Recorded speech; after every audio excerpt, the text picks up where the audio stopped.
Hey, welcome back, and thanks for tuning in to Recruiting Insight. This is the place to be if you want to connect with the most successful recruiters, hiring managers, and innovators in the real estate industry.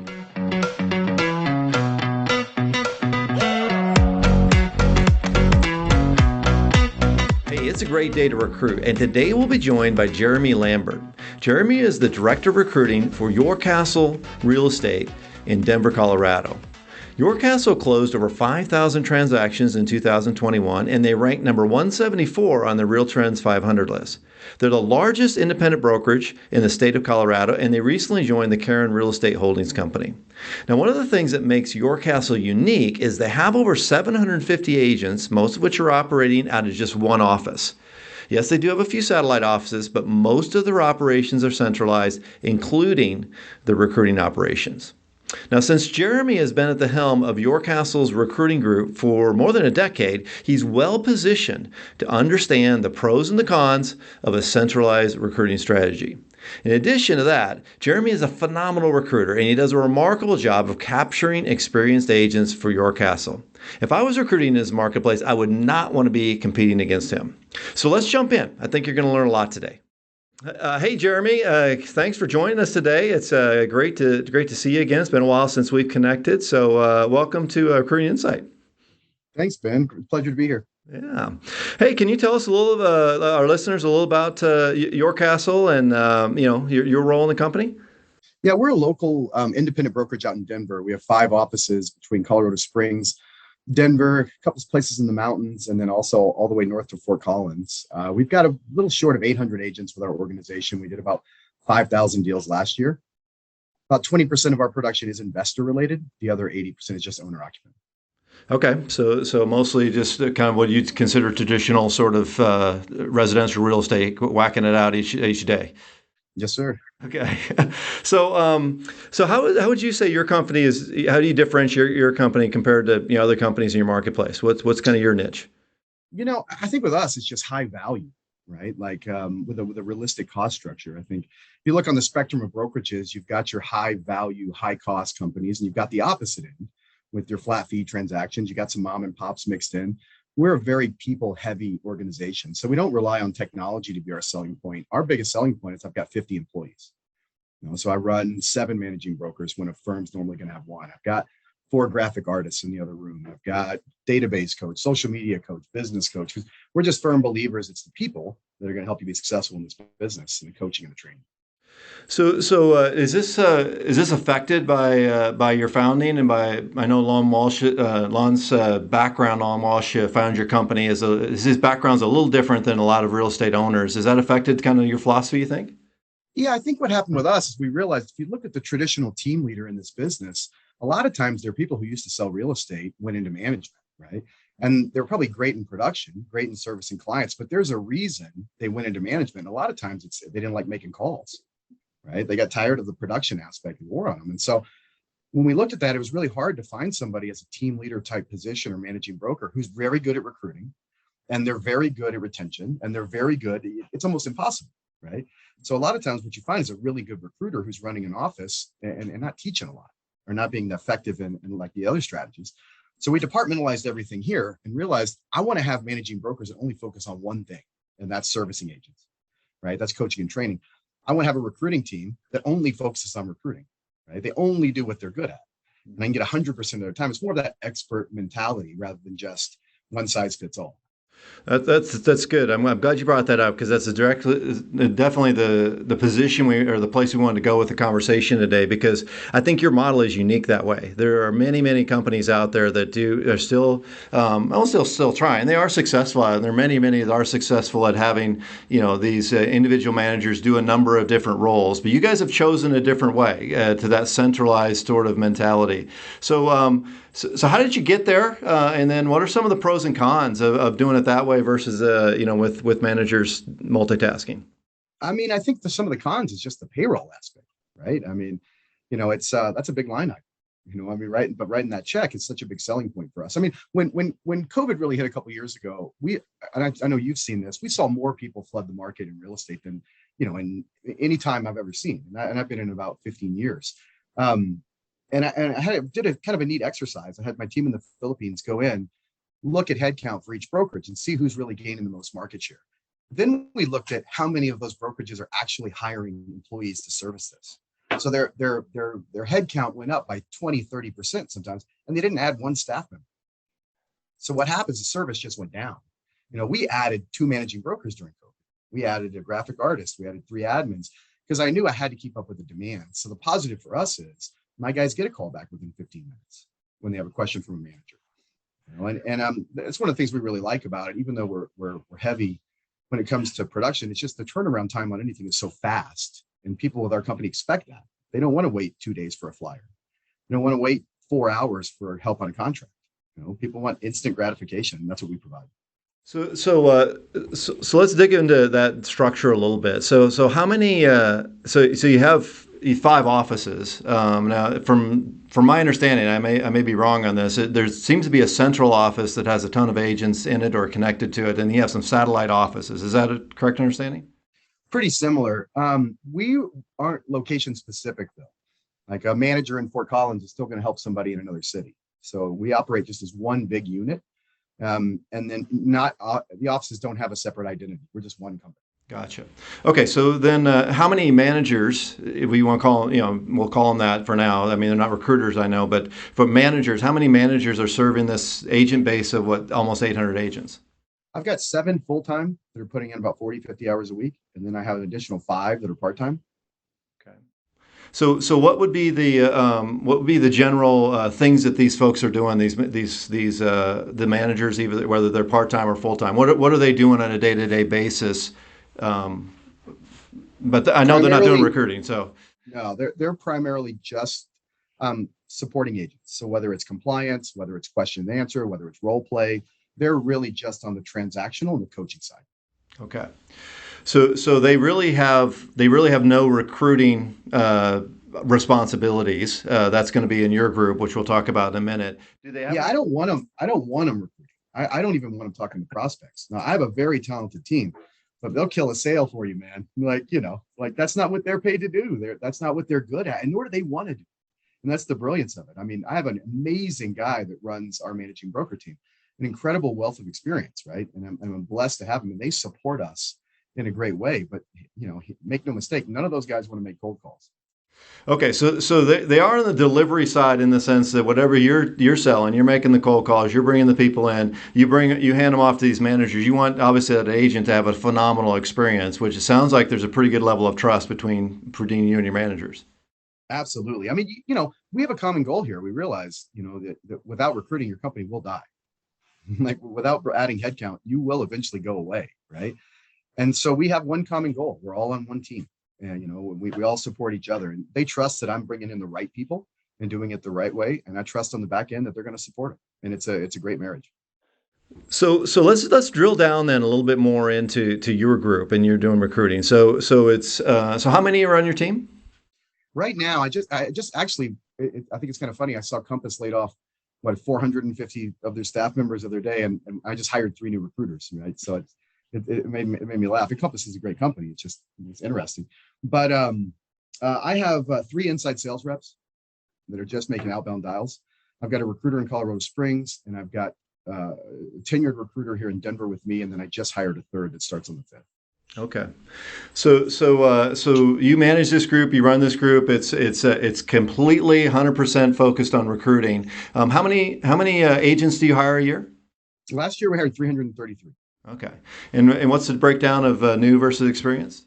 About 50%. Now, and I think last year was actually about 60-40 new to experienced. We saw that window where we could really go out there and find the talented people coming into this industry. And so we ramped up where we knew last year our headcount was going to explode a little bit more than normal on new agents just because the opportunity was so fresh. We shifted that focus back this year. Okay, so you are shifting the focus back to what you hope will be a 50-50 split between new and experienced. Yeah, and it will. I mean, we're just making the right dials to the right people at the right time. It'll happen. Okay. So let's. I think new agents. You work with Third Pool, of course, and you guys do other places along the way to bring in new agents. Today, I want to focus a little more on experienced agents because I think that's where I think a lot of companies, believe that a central recruiting model wouldn't work because if I'm an experienced agent out there, I want to talk to the broker I'm going to be working with, or I want to be connect with this. So how do you overcome that objection? How do you, as a centralized recruiting organization? I mean, every brokerage in town has a recruiter, right? So we know it works.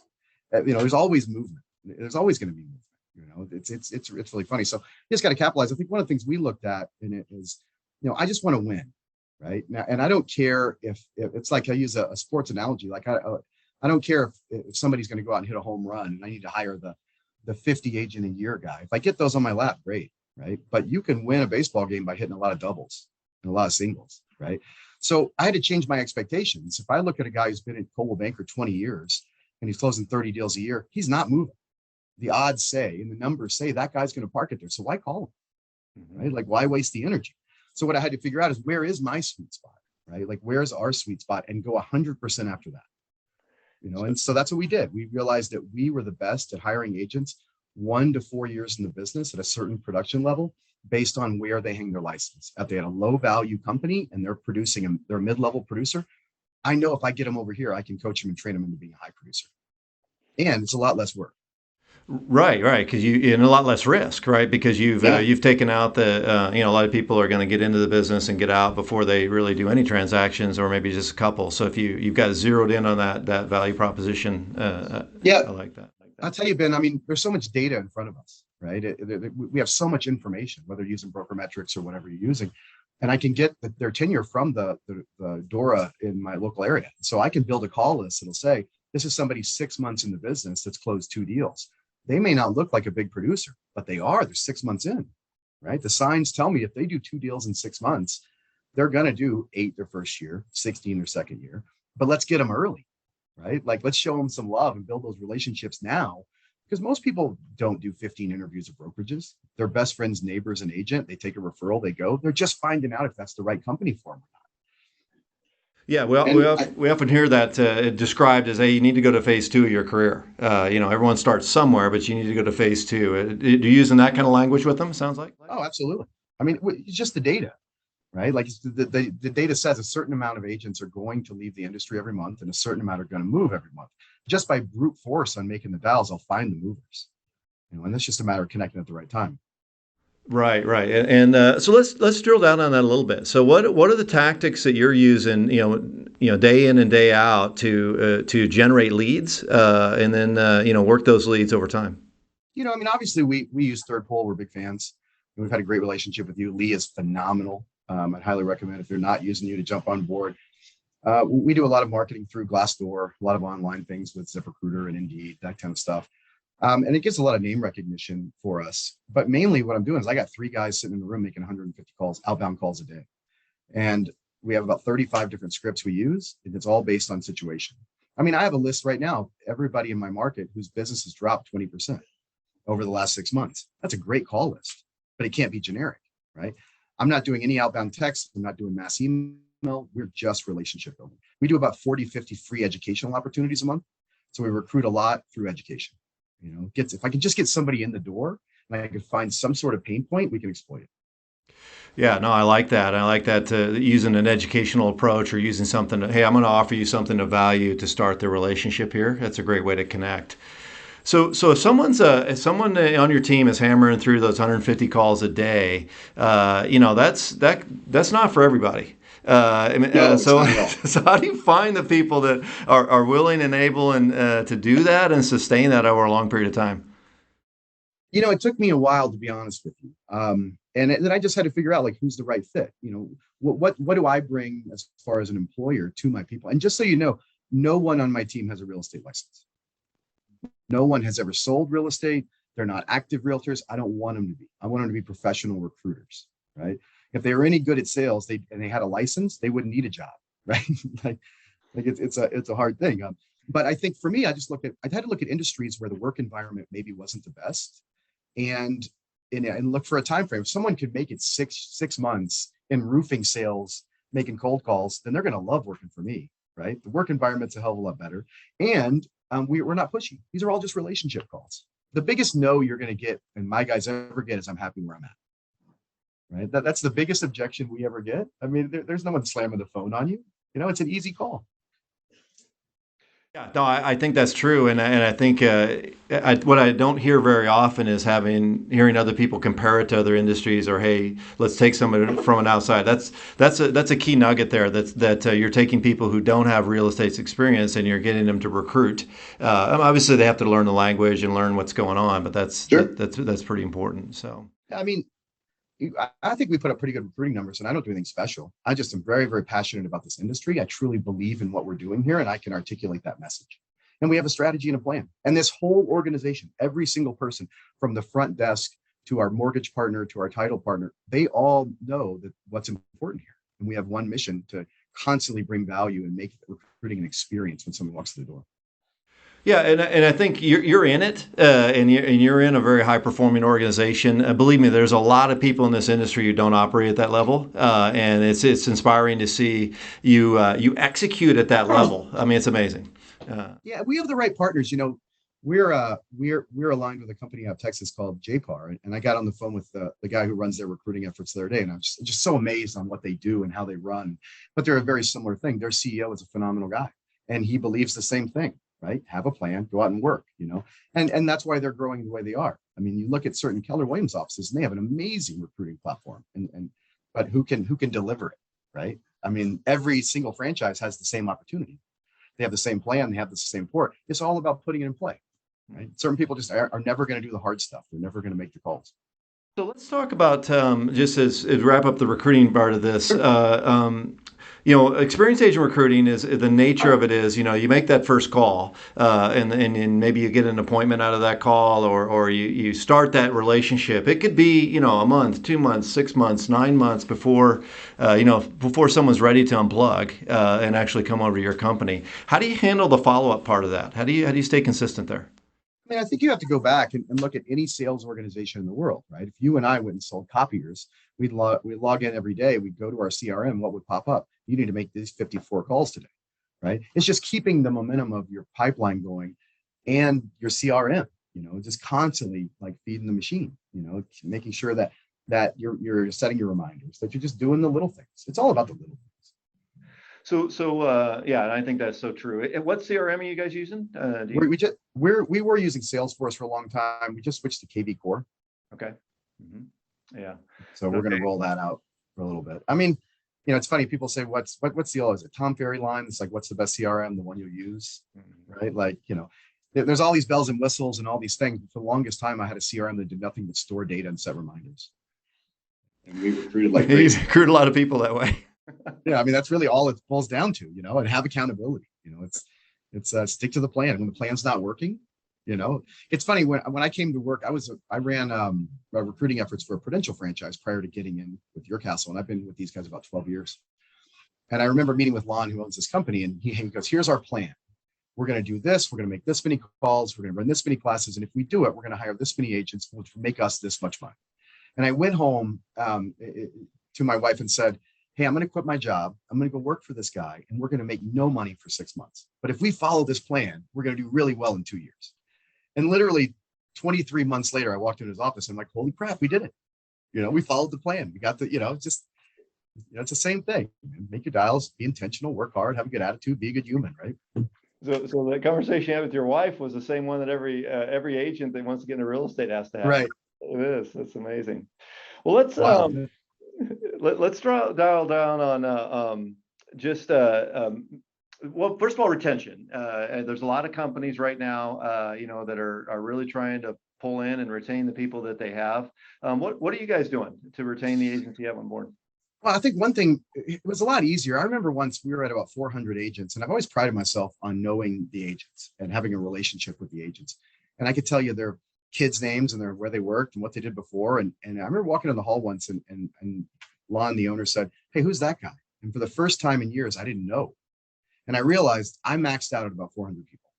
Like I just couldn't be in a relationship anymore. So luckily we have an amazing management team here that just is constantly making forward calls, just constantly outreach, constant, how's your business? What can we do for you? And Eric and his team are constantly just doing that to keep those relationships going. And it's a lot of FaceTime, man. It's a lot of happy hours. It's a lot of lunches. It's a lot of listening, and feeling their pain. But the main thing we can do as a company for retention is just keep bringing value.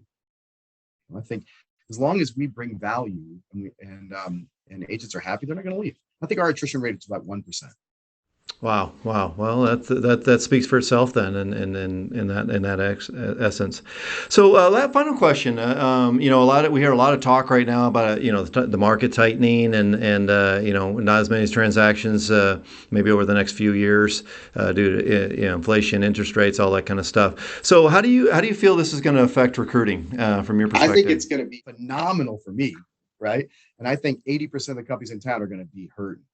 I think that the easy time is over for recruiters, right? I mean, there are so many people getting into this business, and so many companies only care about headcount. They only care about headcount. Doesn't matter production, right? Well, it was easy to do that when you're hiring 20 new agents a month, right? All of a sudden, these people aren't getting into business as fast, or they're failing a lot faster. And I think it's great. I mean, I think it's great for people like me and for people, the people that are really going to just follow their plan. Like I got with my team the other day, and I'm like, we have so much opportunity because the guy who's, paying a 40% split at his brokerage that's uncapped, it's doing 100 grand in GCI, it's going to hurt him a lot, right? That's the agent that's going to move. And the guys at the flat fee companies that are really hurting and not getting and not all the flat fee companies, but the ones that don't provide value, the agents over there are now going to need some value. They're going to need some coaching. They're going to need some training. They're going to need to know how to write a good offer. They're going to need to know how to market a listing that isn't selling. And so that's what I want to do, is provide enough value where we'll just find them all. Like, I'm super excited for a slowdown. Yeah, I hear that with a lot of the folks that are professionals, honestly, with recruiting. We see two things. We see on the new side, we see a different type of person getting in, somebody that's really serious about the business. We had one the other day, with one of our recruiters, like, I've been waiting for it to go down so I can get in. This is the time to get in because, this is where, buy low, sell high sort of mentality. Yeah. And then with experienced agents, I think there's a musical chairs going on here, and the people that are truly providing the value are going to be an advantage. The gentleman who really runs our the holding company that runs our entire organization, his name is Rick Davidson. He was prior the CEO of Century 21 for a long time. He's an incredible guy. And I was on the phone with him the other day, and he was like, this is what I think we're going to see, right, in the next 6, 12, 18 months. And he goes, but we're not going to stop investing in recruiting. Go hire the best talent. Go get the best technology. Go get the best tools, right? And we'll just recruit our way out of this. That's amazing, because I know Rick, and he's been through more downturns than you and I can count. Probably he's been around a while. Well, it's Ben. I got in the business in 2010. Okay. I didn't know any different. I thought, wow, this is great. Look at all these fix and flips. What's a short sale, right? Like none of it mattered. And we produced in 2010, and we'll do it now.